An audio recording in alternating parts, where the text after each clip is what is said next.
Pocsa látszik a fiú, még aludt, akadt a kislány, bekópolt a szablakán. Tele bocsó, csináljunk papírszálkányt.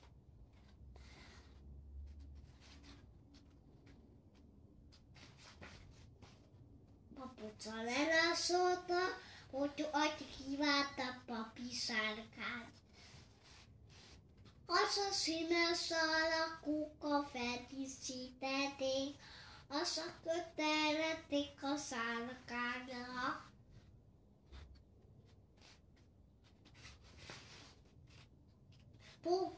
Pókájú, kimondta babóca, elindultak, letölszették a szálkányt.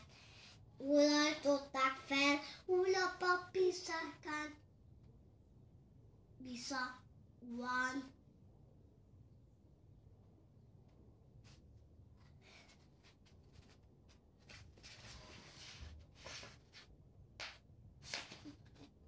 Papuca felmászott a fára. Fotó, Szeki! De akkor nézzük a videókat. Nem, most már nem olvasom a papírszálkányosat. De akkor már nézzük a videókat. Már későn van.